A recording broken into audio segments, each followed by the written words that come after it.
All right, Serenity. Serenity. Where did you grow up? Where are you from originally? Originally, I was born in Sacramento, California, but as a baby, I moved to Washington State, just a little outside of Seattle, called Bothell, Washington. Yeah, I spent most of my childhood there, besides for a little time that I, ran away and, yeah. How would you describe your childhood? Childhood, I had a lot of money growing up. My father was an amazing father.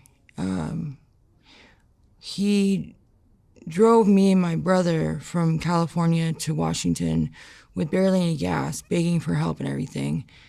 And he looked at us in a car that was with no gas, and it was freezing out, and he was using everything he could for diapers for us. And he looked at us and he promised us that he would never use drugs again, and he would always make sure that we had everything we ever needed. And he kept that promise, always kept that promise, even if it meant him never being home.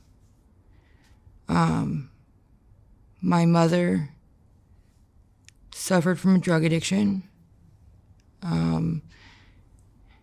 And I mean, she was a good mom. I mean, she was a good friend, she tried. But because of her drug addiction and hiding it from my father,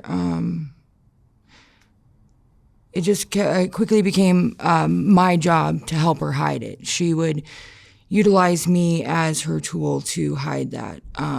If attention was coming onto her, all of a sudden I had another health problem, another issue going on.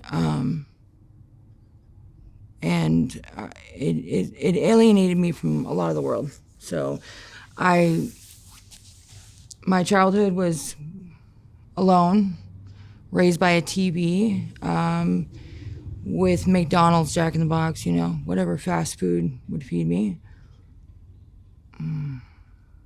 No abuse? Yeah, there was. Not from my parents, never. The abuse was,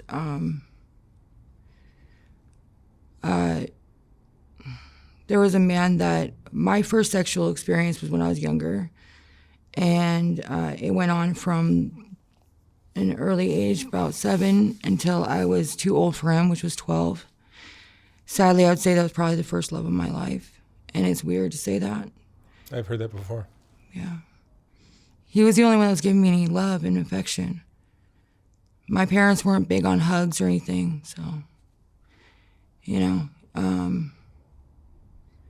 but yeah, he was my mom's drug dealer. And when money started becoming an issue, hiding the money, me wanting to fix the issue, it just happened, we made it that way. Did your mom know about it? I don't really want to answer that.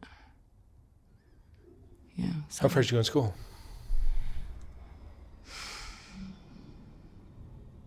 I dropped out 11th grade and started selling, selling myself and selling drugs, Like I said, I wasn't really liked in school very much. I was made fun of a lot. But my brother, me and my brother were only 18 months apart, but we were basically like twins. We did a lot of things together growing up. He protected me, he sheltered me, because he did know a lot of what was going on, and he wanted to help me in a way. But anyways, he was like valedictorian, homecoming king, prom prince, football. He played every instrument he picked up. He was perfect at it, Everything came easy for him, where everything came hard for me. And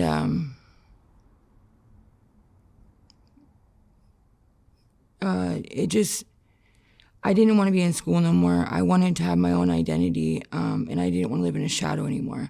And I found that through drugs and prostitution, I could do that. getting attention from men has always just been the only thing that's been like, makes me feel okay about myself, makes all the stuff go away, that and drugs. But What age were you when you started working? the first, well, I mean, I don't really want to know. I mean, I guess the first time I was on a blade, or, you know. Yeah, that's what I meant. Yeah, 15. 15. I ran away from home. I was in Chicago, and I was 15 years old. And that's where I actually met my later-to-be husband. He was a pimp down there. And he was a good man, though. Very good man. Extremely good man. And he found out my age, and he forced me to go back home. And I did. But when I turned 18, that boy was right there, man. He showed up right at my door, and he's like, you owe me, you know? And the rest was history, you know? We were good partners, good friends, and good lovers, you know? So How long were you with him? he passed away a couple years ago. What was his name? What name did he go by? Jay. Yeah.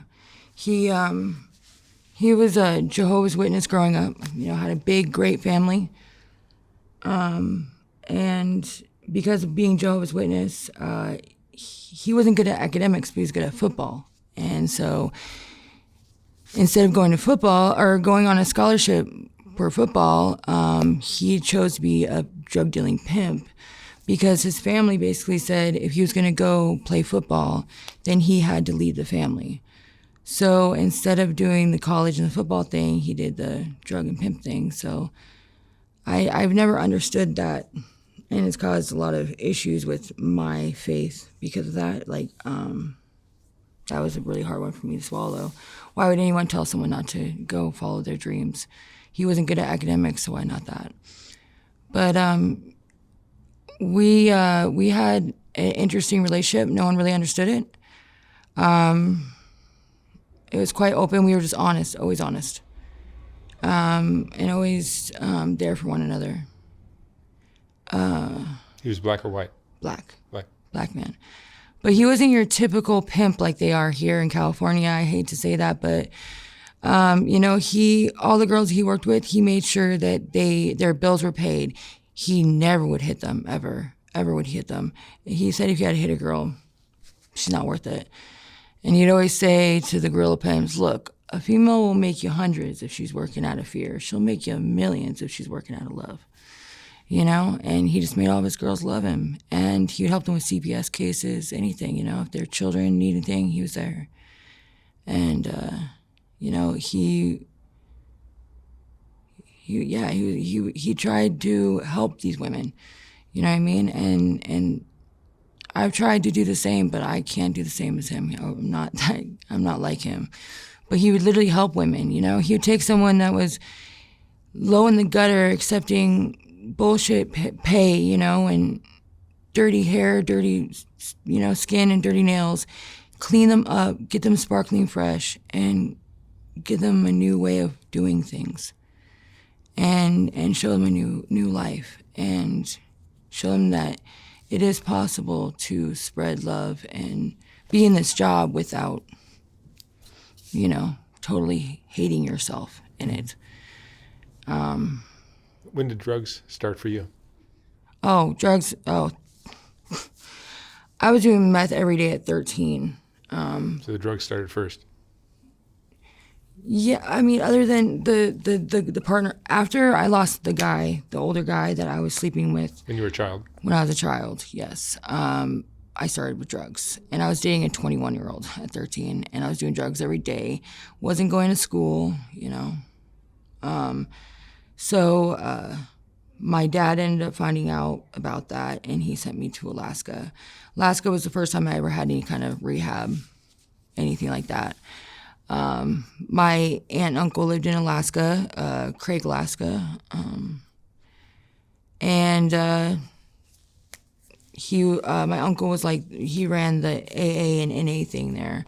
And that was my first taste of recovery. And recovery would become a really big part of my life. And I still try to hold on to it. And that's a lot of the reason why my name is Serenity now. It's because of the Serenity Prayer. How long were you in Chicago? I was only there for about 8 months, and then he found out my age. But when he reconnected with you at 18? And then he reconnected me with me. We were still talking from that time on. He would still call me, check in on me, Right. make sure I was going to school, stuff like that, staying out of trouble. But when you guys, at 18, where did you go? You stayed in Seattle? Oh, I went to, he came from Chicago to Seattle, yes. And I was there, and I stayed there with my brother. Okay, that's where we're going to go. Great. This is the hardest one right here. That's when we started our long-distance relationship. He would travel. He traveled a lot of places, not just staying in Chicago, but, and I stayed in Washington to be with my brother. My brother was the engineer and producer for London Bridge Studio. He worked with Jack and Dino, who worked with Alice in Chains, Nirvana, stuff like that. Like the first big stars that he kind of collaborated with was Macklemore and Ryan Lewis on the Thrift Shop song. He's worked with all kinds of artists. Natasha Bedingfield, I got a pocket full of sunshine. That song was so funny. Anyways, he did that one. He was just a great musician, and I was so excited to see where he was going to go in his life, and I wanted to be right by his side when he did it, so I stayed with him. Being a producer in this day and age with all the downloading and stuff, right, you're not making much money. So he would have 3 jobs sometimes, 2, whatever, and I would help out, too, with having a job. Which, by the way, my parents moved away when we were 16.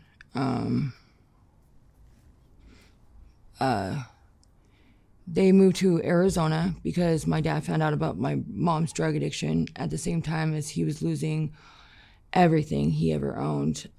We were raised in a 12-bedroom house with 5 acres. We had a skate park in the backyard. We had, all the things we ever wanted. And my dad, he got a DUI, actually. He ended up paying $10,000 to get out of the DUI, but he got a DUI, and he had to do one of those breathalyzer things, And so he created this thing where it was called Pure Money Mart. Basically, he believed that in a second chance. So he wanted to give people that had no credit or, bad credit a chance to get a vehicle because he was a car salesman. That's how he made his big bucks, was selling cars, honestly. Anyways, he created an interlock system where if you didn't pay your bill, it would not allow you to start your car. It would shut your car off, and then it would send a GPS signal to them to let them know where the vehicle was. At that time, they would go and they pick up the vehicle and offer a payment plan or try to resolve the issue. But it was basically a foolproof way of giving people an opportunity to have a vehicle, but still not losing money out of it. He just didn't patent it. And so when he presented it to the owner of the car dealership he was working for, they ended up going off with it and left him behind. And he was left with nothing. We slowly watched as everything went away. One thing after another was gone. He took what little money he had left, moved to Arizona with my mom, left me and my brother alone in Washington. But we pretty much fended for ourselves a lot, And me and my brother were just super close, and we would kind of tackle on life together. That's the way we kind of did things. But my brother suffered from alcoholism, bad, and I never wanted him to drink and drive. And I wasn't a big drinker, When I drank, my clothes would fall off, and for some reason, I was always naked with pee all over me. I don't know why it always happened, but it happened. So drinking wasn't my thing, So I was driving him, or I would be his his designated driver. And I worked a lot of jobs too at that time. And I had just worked a double. And my brother decided he wasn't going to wake me up, and he was just going to drive home. And we got into a car accident, a bad one. And I ended up waking up a few months later in the hospital. I was unable to walk. I damaged a part of my brain that basically is where you have all your learning, your basic learning skills from when you're a child, the reading, writing, walking, using a spoon, using a fork, all that stuff. It was gone. I had to relearn everything. It was similar to having MS. That's the best way I can describe it. I had to relearn how to do everything. They kept telling my brother that I wouldn't walk, and my brother refused to believe that. He said to them, look, you said her brain is damaged, not her spine. If it's just her brain that's damaged, then she can walk again. We only use a fraction of her brain, so maybe we can get her to use another part of her brain and she can walk again. He'd always tell people that I was, indestructible. I could do anything. So he would move my legs and tell me, don't just let me move them. You need to move them yourself. And we would just start singing and moving my legs because the music activated another part of my brain, So now you'll still see me as I'm walking sometimes, and I'll kind of trip a little bit, and then I'll just start singing, and it'll just kind of come back to me, And I never really understood the term, it's just like riding a bike, because I just learned how to ride a bike again a year ago. So it's been a learning curve for me, but I was walking. But that's where I developed my heavy addiction to pain medication. These doctors threw so much pain medication my way. It was ridiculous. I didn't even need it anymore, and they were giving it to me. So when I was 20, my brother was 21, we spent that Christmas both with no food, no electricity, no phones, no nothing. We were losing everything. We barely had a home to live in at this point, and that was because our cousin was the one that was renting it to us. Because of my drug addiction, someone stole something from my brother's car. It was Keisha Cole's demo of her new track, and they released it, and she decided that she was going to sue my brother, which meant he lost his career. And so because of me, my brother's losing his career.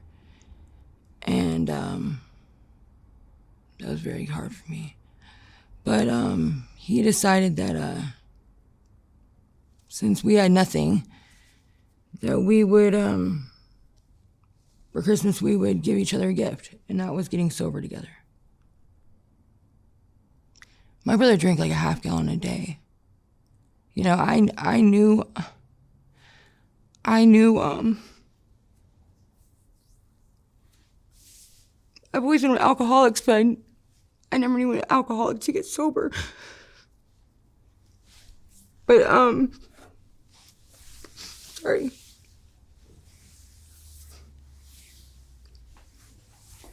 Thank you. That's when we decided that we were gonna get sober, and so he literally boarded up the house. Cause I'm when I would get sick, man, I would fight him tooth and nails. It didn't matter. So he just boarded up the house, and that's when we began our withdrawals together. And this was my first time coming off of drugs or opiates, and it was miserable. Here I am having him get me in and out of the bath. All the while he's suffering from his own shit. And he started talking about bugs crawling out of his skin, all this shit. I didn't really notice it because I was too busy in my own shit. Anyways, he came out to me and he said that he wanted to kill himself. I took a pile of coasters that were next to me and I threw them at him. I said, well, then do it then, pussy. And I said that because my mom used to do that shit to us all the time. Say she was gonna kill herself. She'd be in the garage, with the exhaust pipe in the fucking car, revving the engine, saying she's gonna fucking kill herself. We don't do this. And so it was just annoying for us. We hated that. We hated anyone saying they were gonna kill themselves. So when I did that, I didn't expect what was gonna come next. All of a sudden, my brother comes out with a shotgun. I just see him in my peripheral vision just walking with a shotgun. And as I run to him to try to grab the shotgun, it goes off and he shot himself in the head.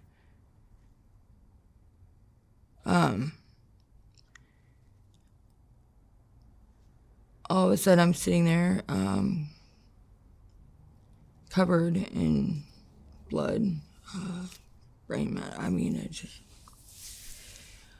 I was just looking around and I'm locked in a house. I'm boarded in a house. How am I gonna get out? I didn't even know how to use a hammer. How old was he? He was 21 years old. At first, everyone asked, actually at first, I guess I stayed 8 hours with my brother. I guess I just felt like if I kept holding him, it would just go away. Like if I just kept hugging him and rocking him, it would just go away. But everyone believed that I would do that. No one believed my brother would. He was Mr. Popular, always happy.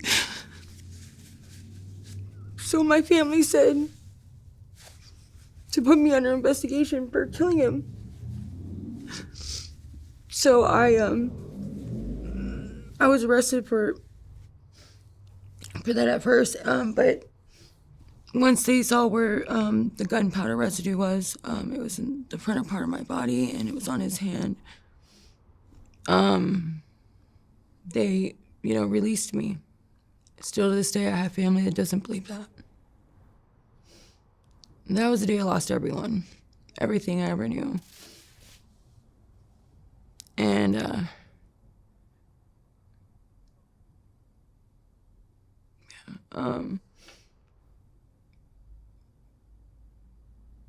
at first I just didn't understand. I thought he hated me that much that he would kill himself in front of me.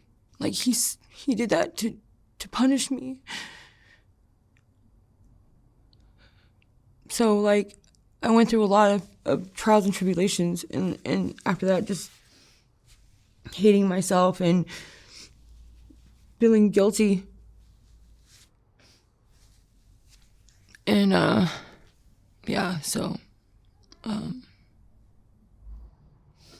sorry. How many years ago was that? 13 years now. No, I think it was just 14 now. Yeah, it's been 14 years now. 14, wow. Yeah, 14 years. You're living in Los Angeles now? Yeah. When did you come here? I moved here. Well, I didn't move here. This is all another story. I kind of got to fast forward and back up a little bit to tell you the story about how I came here a little bit, okay, because there's a story in this too. Okay, so fast forward, I end up moving to Arizona with my parents, and that's when my husband moved there.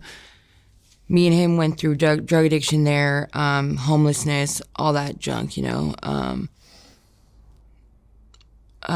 but the biggest thing is I always wanted to be a mom.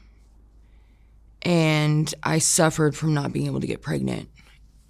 Later on, we found out that my husband had cancer. He had bladder cancer. So it was at stage 4.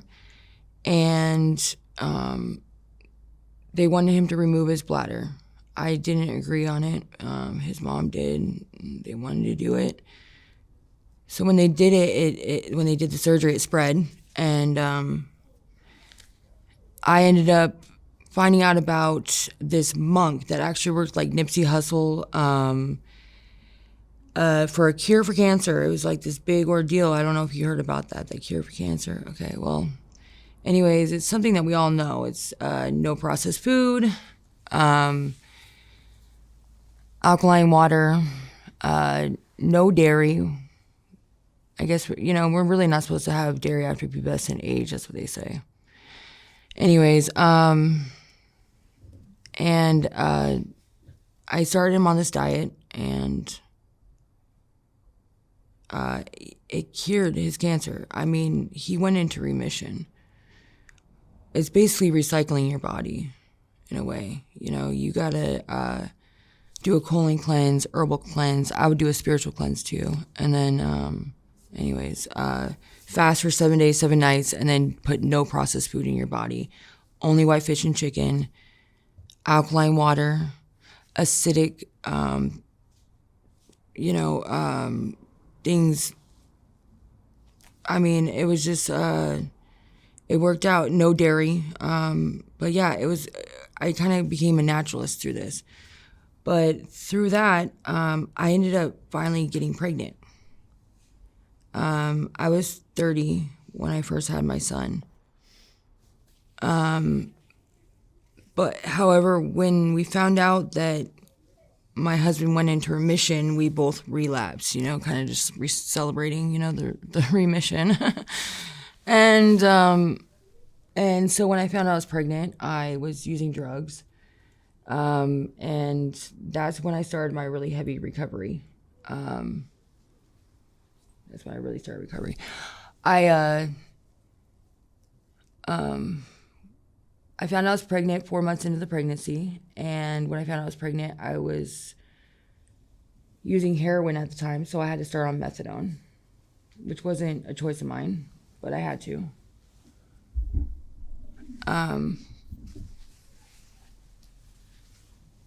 So I had my son on methadone, and CPS would get involved, obviously, or DHS, or whatever you want to call them. I knew they would because I had went to several hospitals asking to help get off the drugs and keep my baby.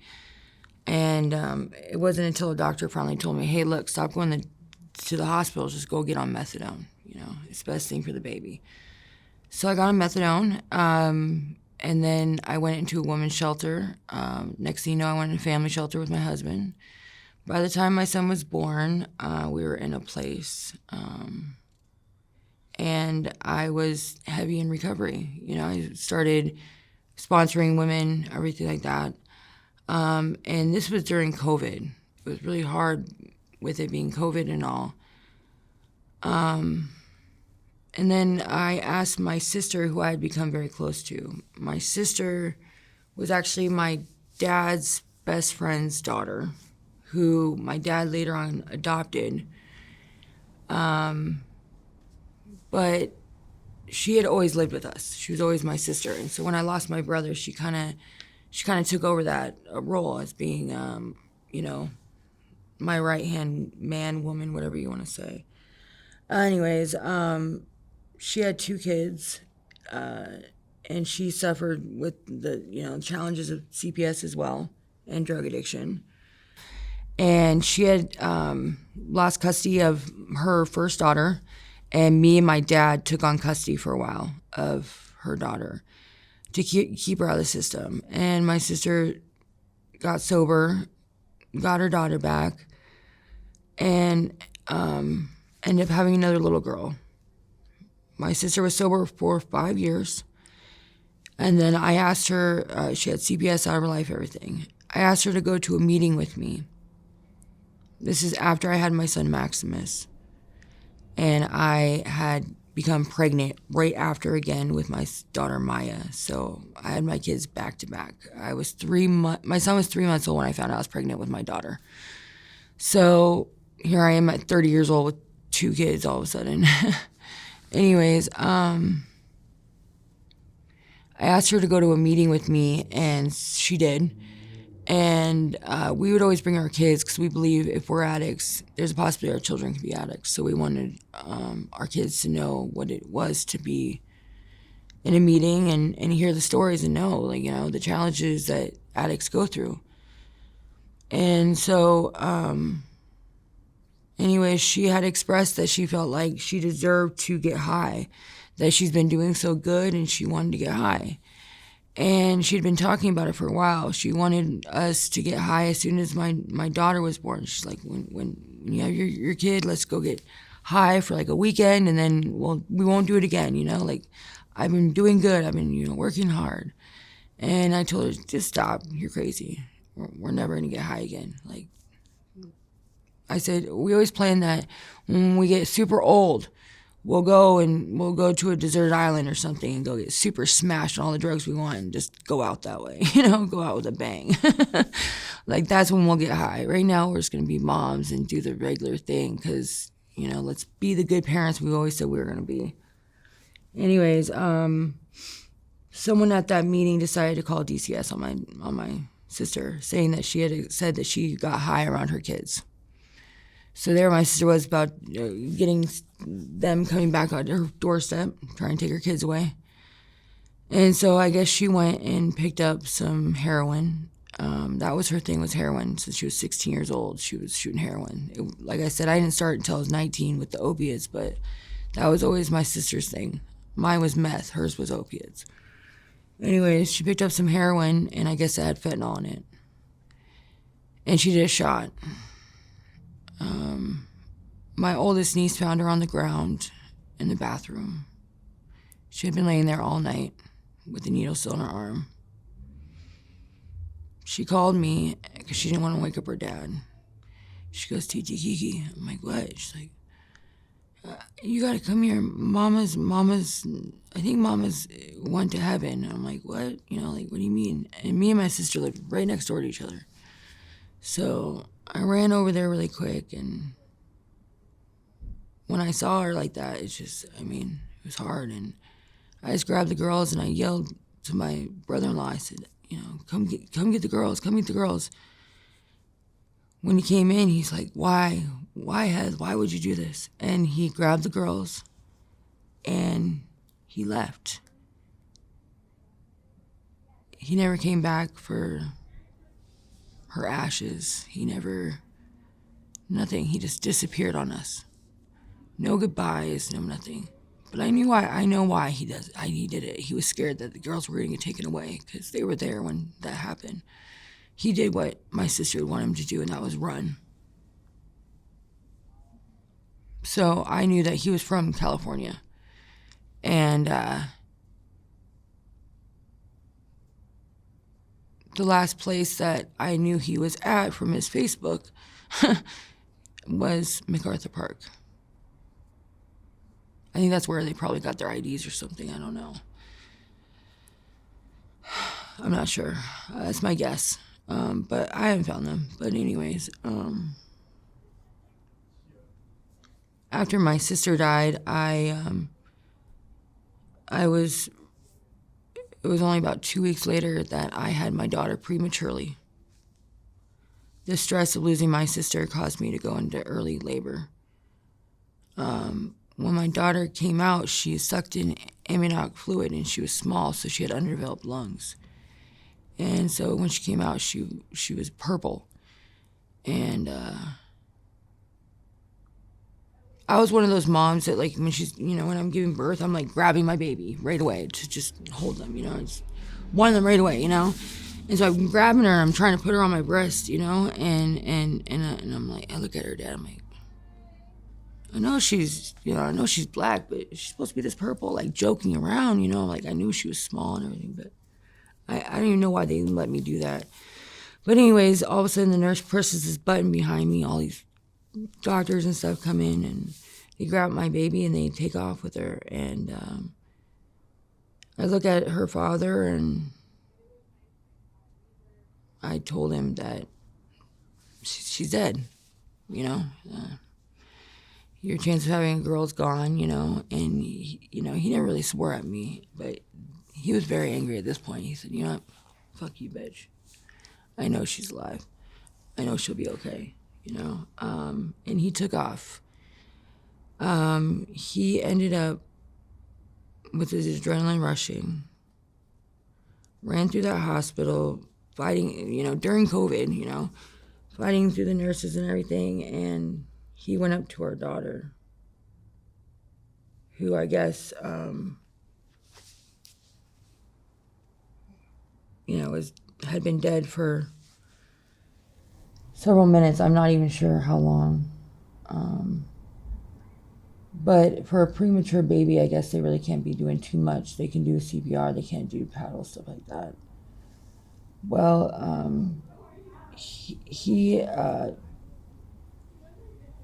this story is really hard for me to tell right now. Sorry. Anyways, he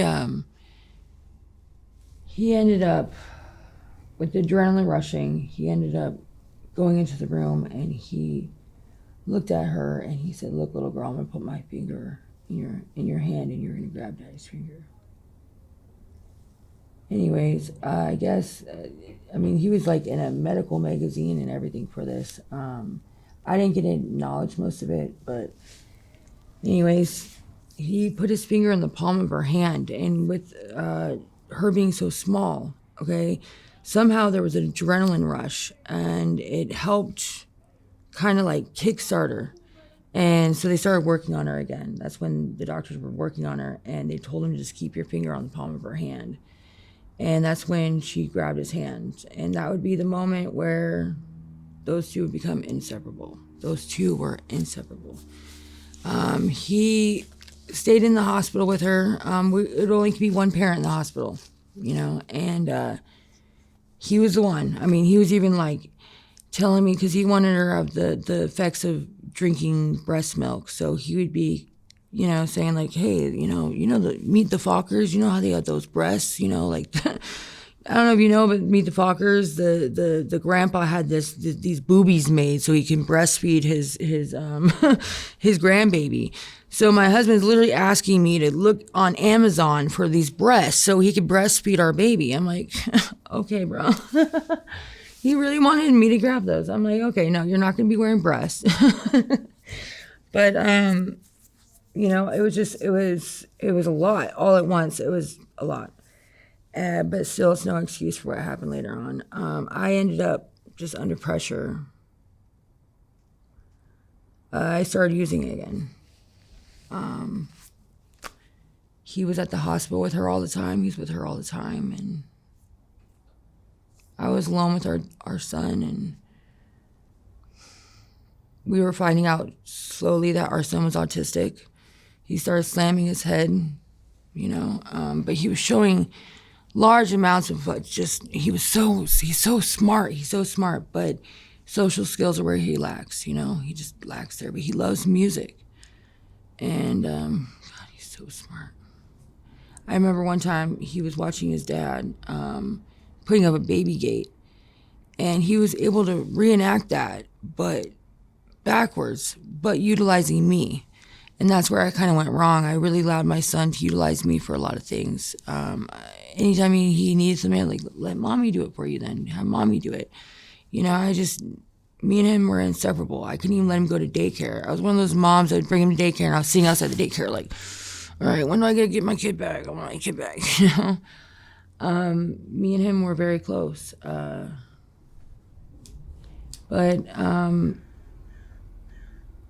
I started using again, and I met this guy who, his name's Kyle. He's the one that showed me that my brother, when I told him about my brother's death, he said, wait, you know, he's like, your brother didn't kill himself. Your brother was going through withdrawal from alcohol. He's like, he was hallucinating. He's like, when you drink that much and you get off alcohol, you hallucinate. Your brother didn't know what he was doing. It helped me out a lot. It healed me a lot. And through him, I found what love was again in a different way, you know. My husband was this burly black dude from Chicago, hard man, just, but yet very loving and compassionate. But to Kyle, a skinny, ginger, white guy, and complete opposites. And it's kind of what I needed at the time. I had obviously had 2 kids close back to back at an older age. I was 30 when I had them, so I had postpartum depression really, really bad. The postpartum depression, I now understand what women go through with that. I always thought, how could a woman kill her kids? Like, I don't understand that at all. Like, how could you do something like that? Never in my mind could I imagine doing that. Now I understand why. I was on autopilot. I was riding the back seat for months, almost over a year, actually. The events that happened after the birth of my daughter are just me up and down. Multiple personality disorder came out. I mean, I was dissociating from everything. I was separating myself from life and people and everything. I truly believed in my head that I am cursed and everyone that I love will die. If I'm around them, I will bring them bad luck and death. So I thought the best thing to do would be leave the kids and my husband. So I did. And my husband continued to take care of the kids for a little bit, but struggled, constantly trying to get me to come home. He even got to the point where he let me and my boyfriend come live at the house. But it was just a lot of bullshit. Anyways, Kyle, he allowed me to be myself, and yet he catered to my craziness. You know what I mean? Like, if I was being this person, he was catering to that person. I was being this person, he was catering to that person. Like, he was literally changing as I was for me, like, in a way, you know what I mean? But when we lost the house, we ended up losing the house. First, I had the car, and I left my husband at home with the kids with no car. So I could have the car to go running around doing my drugs. I mean, this is horrible. And I had gotten into a car accident because I was nodding out. And sadly, it took me to a place where I just wanted to find death. And I felt like the kids were unsafe around me. Because what if the kids were in the car? They could have gotten hurt. And it would have been my fault, and I was nodding out, And I was doing everything I told myself I wouldn't do. After having, 42 allegations against me, 3 cases from CPS, and my kids only being like, 1 and 2 years old at the time, I just felt like there was no way I'd ever go back to using and doing stuff like that. So when I realized that, I wasn't good enough, I forced my husband to move back to Chicago with his family, with the kids. I told him to just go with the kids. So he left with the kids to Chicago, and that's when I moved the boyfriend into the house, and it turned quickly into just a trap house. You know what I mean? And we ended up losing the place quickly. We had a lot of people just breaking down doors, just you name it, and we were selling drugs at the time, so that brought a lot of bullshit. Then we got into a little bit of legal issues, and he was scared to sell drugs anymore. So I went to prostitution again. I had, at that point, not been prostituting for a good, 4 years. And,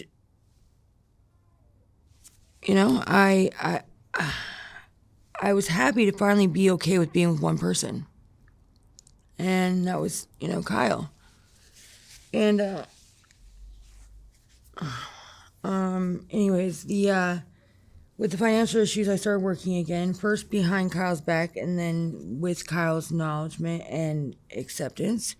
Next thing you know, he's literally watching as I'm getting into a car to go do it and waiting for me. And I would come out and I would give him the money and, and I kind of like turned him to low-key like a little like assistant slash like kind of like, my pimp in a way. Like an idiot. Anyways, that took him away from his twin brother, his friends that he knew, he was very close to some of his friends. So whenever he got arrested, I would never do much for him in jail. I would always attempt to get a phone, but not get a phone. I'd get a little money on his books, but I wouldn't do much because I knew he'd be getting out soon. I wouldn't bail him out, nothing like that. So he ends up getting arrested, and this is when I had run away from him. We were separated. So he gets arrested, and I'm desperately trying to find a phone and get, money on it and everything. Well, anyways, he ends up hanging himself in jail. In between count, they found him with the sheet wrapped around his neck in his cell. He had been without oxygen for quite some time, and he was put on life support. I get a call from his mom, or not a call from his mom, I called his mom to get messages from her, because she was like our messenger or whatever.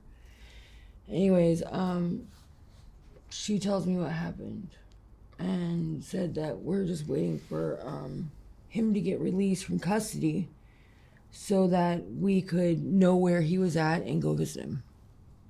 And that both of his parents had divorced and were not in the same state. They were in Arizona, they were in other states. So his dad was flying down. But him and his dad had a horrible, horrible relationship. I mean, they hated one another. So my boyfriend's dad comes, he gets released. We're talking to doctors, and the doctor says there's absolutely no brain function whatsoever. He's gone, but he's an organ donor. So, they wanted him to, donate his organs. I didn't want it to happen. I was trying so hard to convince his father otherwise, but I had no legal standing on this situation. And I felt like it was all wrong. I could go through a conspiracy right now, but so much of what happened was just not right. He was a very godly guy. Anytime, he would hear of someone doing that, he would say, what a bitch-ass way to go, And I just didn't think he would do that. But they say that about a lot of people, right? And so that's when, I'm just having a hard time with this.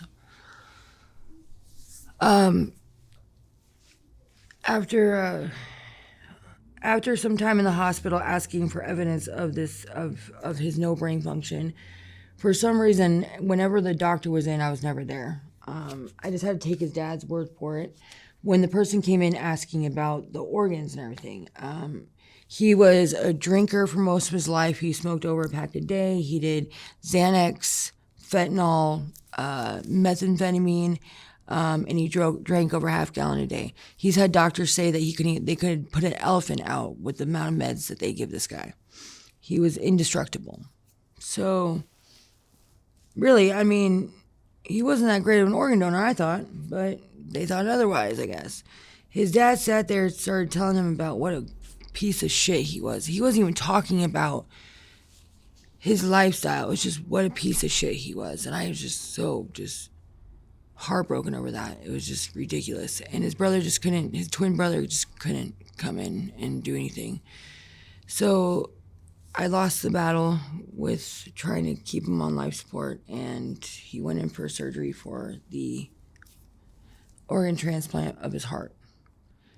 I got to meet the parents of the child that was getting his heart, which later on this kid would email me and I would call him, and this kid said something that touches my heart to this day. It's so beautiful. This kid was an avid skateboarder, and so was Kyle, and he had heart failure, and he couldn't even skate no more or anything. Within just a couple months after surgery, he was skateboarding and everything. But he said to me that he's 17, and having a 17-year-old tell you this is really it's heartwarming. But he said, I want to tell you something. He said, Kyle really loved you. I'm like, what do you mean? He's like, whenever I think about you or I'm going to go call you or something, he's like, I feel a tug in my heart. He's like, that man loved you with all of his heart. To me, that was,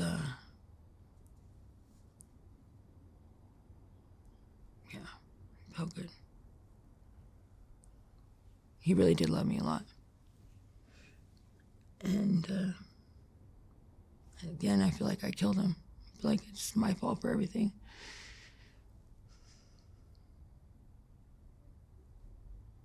Anyways, it was nice to have that, but there I was. I left the hospital.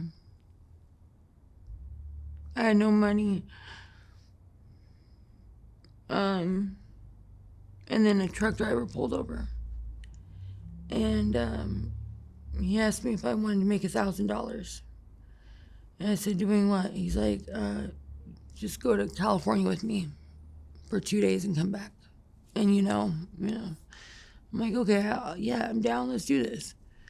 With the trauma and everything, I wasn't even thinking about collecting money, nothing. He was handling everything I needed, food, drugs, whatever I needed, he had it. And so when we got to Pomona, California, we got into a hotel room, and it was right on San Antonio and Holtz, and that's where the, Hoe Blade is. Anyways, he ends up leaving while I was sleeping. I get a knock on the door with the maid, banging on the door saying it's time to check out. I look around and everything is gone. He's gone. My purse is gone. My phone's gone. This man wiped me out of what little I had on me. He wiped out and left me with nothing. He didn't pay you? Yeah. He didn't pay you? And he did not pay me. And he didn't even give me another night in the fucking hotel room. Excuse my language, sorry, in the hotel room. So there I am, getting kicked out of a hotel room in a place I've never been. No money, no nothing. And I'm looking around going, okay, so what am I going to do now? Well, there's a Hoe Blade. What do you know? And that's when I had run into a gorilla pimp. That was my first experience with a gorilla pimp. And boy, was that not fun. Wow, gorilla pimps are something different, aren't they? Taking all your money, saying that they had an account open for you that they're putting it in. It was funny. He was saying to all the girls that he had an account, and money was, that we all had accounts, and it was, money was being put in it, and, really he was buying crack. But the account he was talking about was the account with the United States Treasury that we all have. That's with our birth certificate number.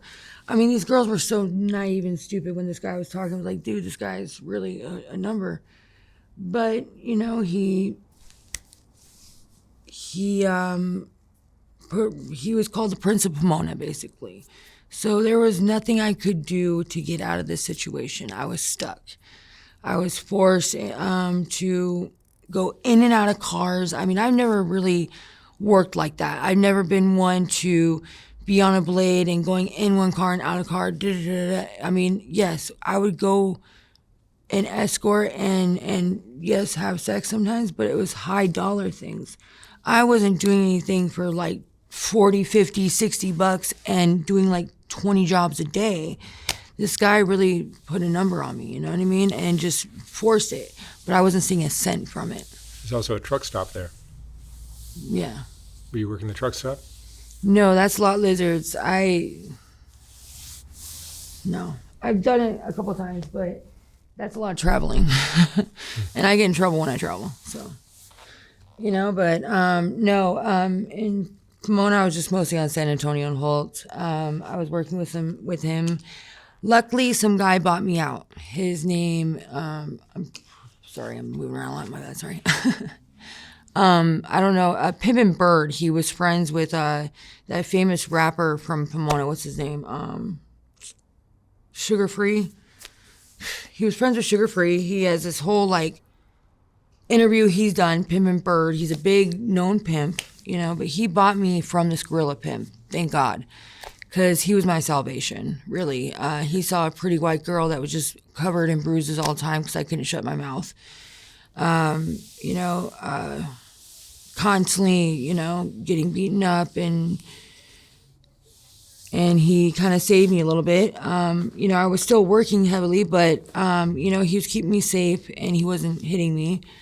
And he got me a car and everything like that. But mostly he got me away from this guy.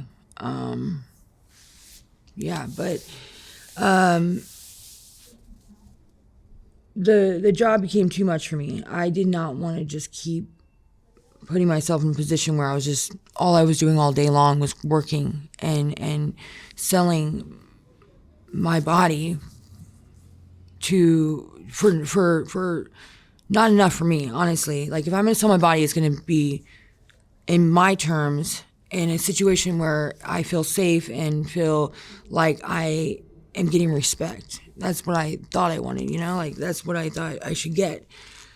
Little did I know that was not what was going to happen, But anyways, I ended up leaving him, and that's when I came to LA. I ran away from him, came to LA, and I don't know if you remember the story I was telling you about my sister and my brother-in-law, and how my brother-in-law ran, and the last place I saw him was at MacArthur Park.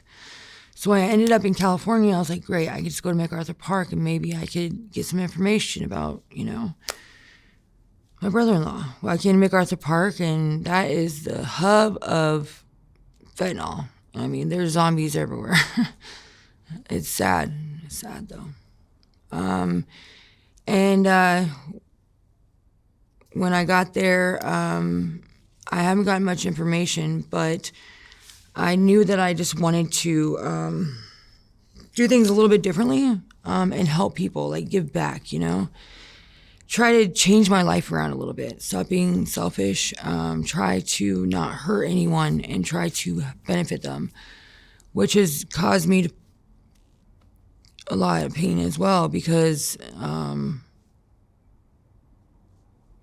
it's like you can help people so much, but still, they're going to do what they're going to do. People are dying every day around that park right now, not just from the fentanyl overdoses. But from the sores that they're getting, a lot of them are getting septic and dying. So I've been trying to do wound care for them. I've done wound care before, so I'll do wound care for them. When an overdose happens, they're always yelling for me, Serenity, because I've only lost a couple people anyways. But, being at MacArthur Park, I would try not to work from there, or Skid Row, because both places are known for picking up women that are hooked on drugs and paying them nothing, and a lot of times the girls get hurt. A lot of times. Well, I guess around MacArthur Park, I would get sniffed out by what I would later call the stranglers. These guys, it was a group of guys. The first time I encountered them, it was one guy, he flashed me a bunch of money, and then hopped in his car at MacArthur Park, and he brought me to a remote area, and as we're getting further and further away from the city, I'm like, dude, we're going too far. What's the fuck? Where are we going? And at this point, there was no way I could just get out. I just wanted to see it through, let's just get this done with. Let me get a couple $100s and be done, And next thing you know, we're showing up to like this warehouse, right? And we go in the warehouse, and as I'm walking in, there's 4 other guys. And, you know, he kind of hits me in the back of the head. I don't know with what. I have no idea what. And I like come to, and when I come to, one of them's having sex with me, you know. And I thought if I would just like moan and like show pleasure that maybe I'd get through it faster. No, they didn't like that at all. They wanted me to fight. And what they would do is they would strangle me until I'm just about to pass out, and then they would stop and they would do it all over again. Just kept doing it. And strangling is like my fear, you know. And then the only thing I said to them, I said, "Can you please just bring me back home?" And they all were Hispanic and barely spoke any English, but one said, you know, "Where's home?" And I said, "MacArthur Park. Just bring me back to the park, you know." I just went back to the park. Anyways, when they were all done doing what they were doing, they started driving me back. And right as I'm seeing the park, we almost got to the Bank of America. Well, they ended up turning around and doing it all over again, bringing me back.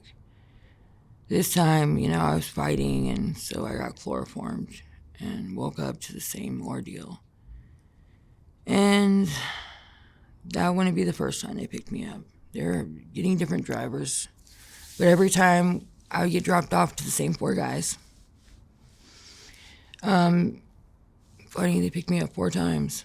But yeah, they picked me up 4 times that I know about, because there was another incident that just recently happened. But I learned how to kind of I learned don't get in a car when, you know, you want dope and you're in a dope-filled area. Just don't do that no more. But also, if it's a Hispanic wearing a lot of cologne and flashing you money, just don't even do it. Just don't do it, you know. It's just, that's how I'm not going to run into them again. That's what I thought. Well, little did I know I was like wrong, yes, but I'm not sure if this is associated or not. But just recently, right before I came here, I was on a date. I got picked up like an idiot from Skid Row.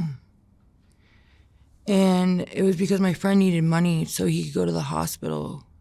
He needed dope so he can go to the hospital because he was septic. He was becoming septic. His legs were infected heavily. And I just so badly wanted to make sure he had enough dope to go to the hospital. So I jumped in this car, and I look in the back seat every time. I didn't see anyone. But all of a sudden I smell chloroform. And as I'm looking behind me, the guy chloroforms me. And I come to, but this time I'm in a trunk.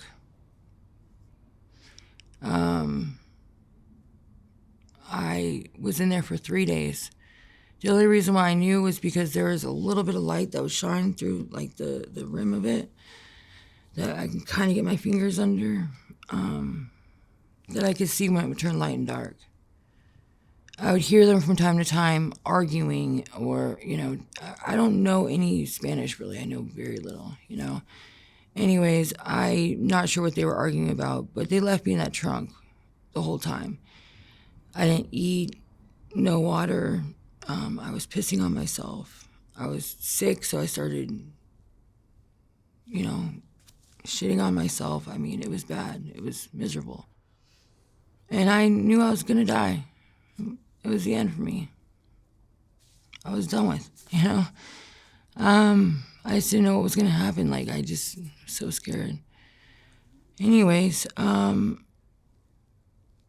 there went about a whole day with no sound, nothing. I couldn't hear no one, nothing. I mean, I heard nothing. It was just no sound. And I don't know if you know, but LA is loud, you know. When you go from LA to no sound at all, it's scary. I'm like, am I in hell right now? Like, where am I? Like, what is this? Like, the things that were going on in my head were just unbelievable. Was there still light through the little crack in the... Yeah. So you were outdoors somewhere? Yeah. Yeah, and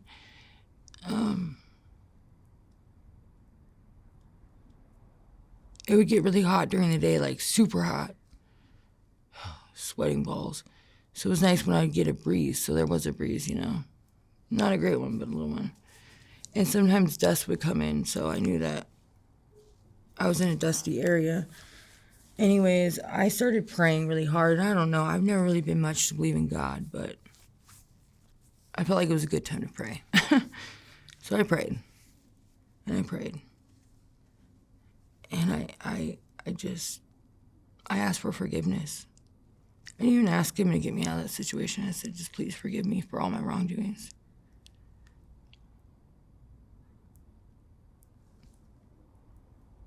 And I accepted that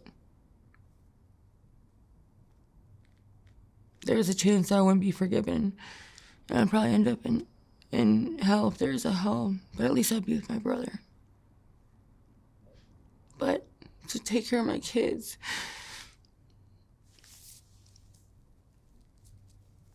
Anyways,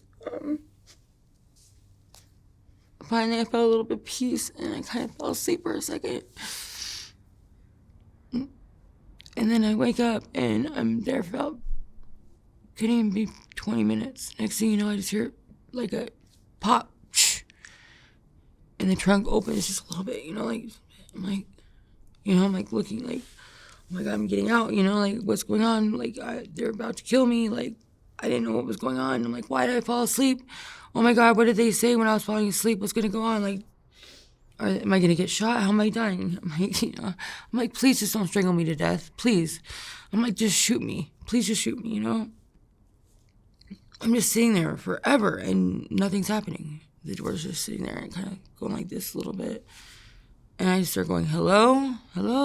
Like, you guys are gonna kill me? Can you guys do it already? Like, this is bullshit, And all of a sudden I open the trunk more, just to kind of look. And I look around. I'm in a desert. Like, I'm in no man's land. There's nothing around me at all. Nothing. I couldn't even see a road, I'm just in desert. And I'm just like, okay, there's no one around. And that's when I decided to look in the car. But at this time, I'm so scared to even get out of the car. I felt like if I got out of the car, it was going to be some sick game. Like they were going to hunt me down. Like, and I just didn't want to be hunted. Like I wanted to face the person that was going to kill me, So I stayed in there for a good amount of time. But then I finally looked in the car and no one was in the car. I don't know how that trunk opened. I can't tell you how it did. I can't say it was God. I can't say anything. I mean, I don't know because I did stay in there a long time. Someone could have opened it and took off. I don't know how it opened. But it opened, and I'm sitting there, and I just go, okay, just run. Just go, run. So I start running. I don't even know what direction I was going in. I started running. After a couple hours of walking, running, sitting, throwing up, I come to a road, and I'm literally jumping in front of the cars. And there's only a car coming every 45 minutes, and it's middle of the day. Like I don't know. We were that far out. Anyways, finally I jump in front of this car, and this guy stops, and he tells me to get in. I get in, and I just start crying, just thank you. But at the same time, I'm a little like hesitant because I'm like, is this guy gonna be a bad guy? Like, what's going on? And he's like, so you're one of the lucky ones, huh? And I'm like, what do you mean by that? He's like, you're not the first girl I picked up out here. I'm like, what do you mean? He's like, you're about to get sold for sex slavery. I'm like, what? What do you mean? And I'm like, how do you know this? Like, he's like, let me guess, you were left in the desert in a car, weren't you? I'm like, yeah. How did you know that? He's like, you're not the only one that this happens to. He's like, if the deal doesn't go through on the other end of Mexico, you get left out there for dead. Sometimes some of the girls get out. He's like, so you're one of the lucky ones. But most times they're found dead in that car if they're not already sold and shipped to Mexico. So he told me the whole ins and outs as he drove me all the way to LA. back to the park. He said that girls go missing all the time here. They come here to be actresses. They come here to be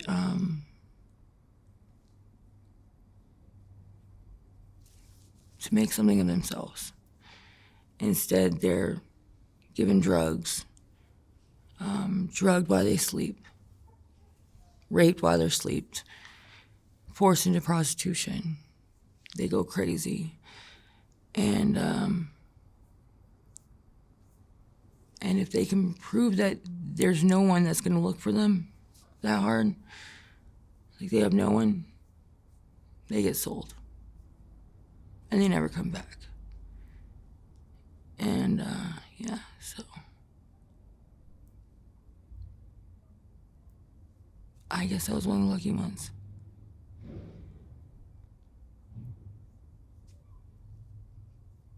All right, Serenity, thank you so much for sharing your story.